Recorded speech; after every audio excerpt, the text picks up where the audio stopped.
Hey there, thanks for checking out this video. My name is Mike. I'm a kayak instructor here in Georgia and enjoy time both on rivers and lakes. And so for that reason, I thought it'd be really cool today to check out the Dagger Axis 10.5. It's a great boat for entry level and for intermediate paddlers, and it serves well both on lakes and on some easier rivers.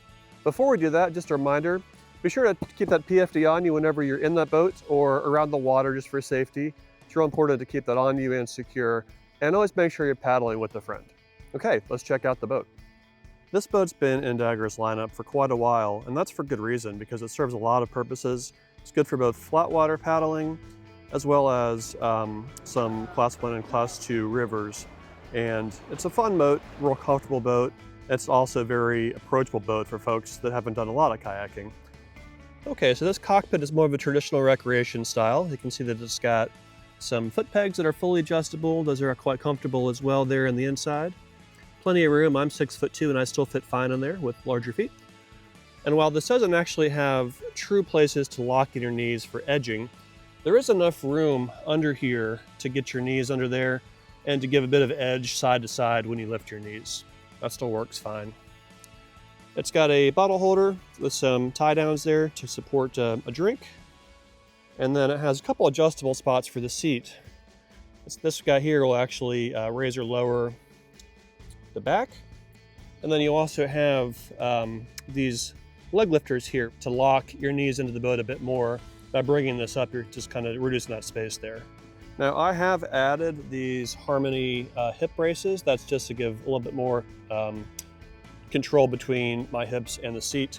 Those don't come with the boat, but those are something that's easily available to add on if needed. They just kind of tie in there. So looking at the bow of the boat, we have a bit of a storage area here with some bungees, a little bit of webbing to keep your contents secure there. Maybe you've got some sunscreen or something. And then moving the way to the front, we have these retractable carry hooks. Those are on some stretchy material, and most of this is, as you can see, behind a plastic cover. Looking at the stern of the boat, we have another carry handle. We have another set of bungees there for some more easy storage and access. There's a locking point here that can be used maybe for securing the boat once you have it tied down to your car. And the most obvious function here is this hatch. So this hatch I've already got open so we can check out. This is good for a couple of reasons. This is obviously good for storing things. You also have a full bulkhead. That bulkhead is that sealed area that is actually between this back and your seat. And that's going to serve for safety purposes to allow for that box of air to stay afloat and give you more of a chance to get that boat over to the side of the shore to do a re-entry. So a really cool feature with this Dagger Axis is going to be the retractable Skeg.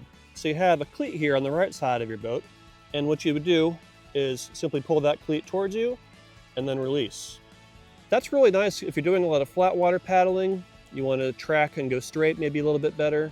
Also, maybe if you have a little bit of wind coming at you with some weathercocking, that Skeg is going to help you to go in a straighter line. The Skeg design is based on a retractable spring method. So if for some reason you were to forget that you had that down and you were to hit a shoal, it will retract into the hull and then come back down when you enter flat water again.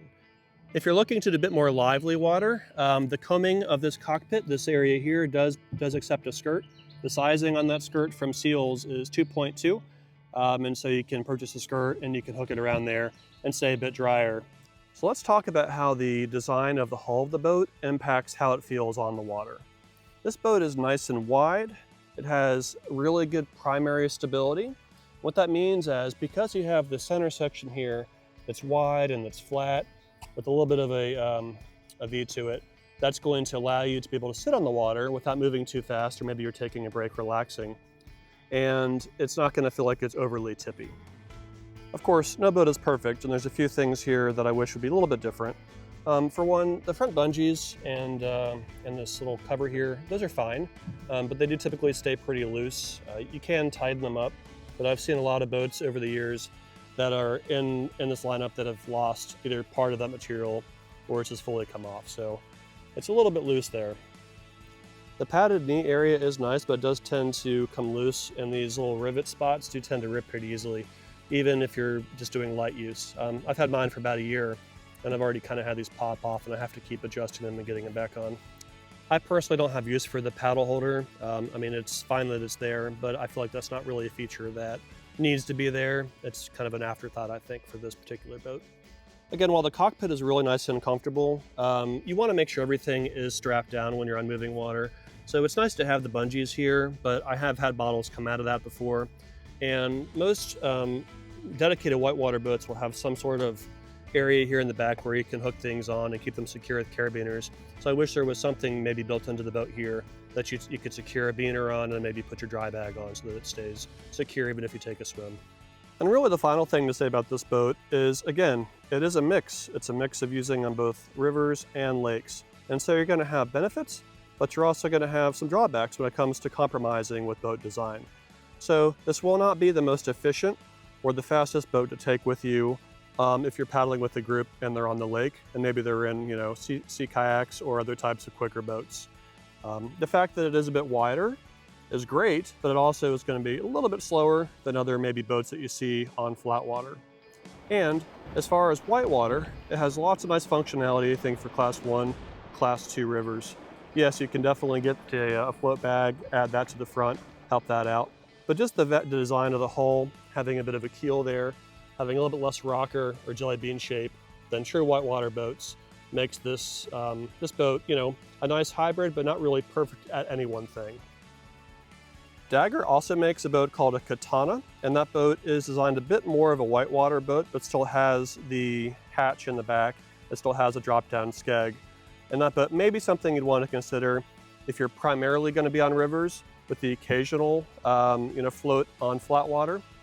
But again, for a nice mix of both, this is a really good boat, and that's why it's been around for so long. So that's my take at the Dagger Axis 10.5. Overall, a really fun, practical boat with lots of great functionality.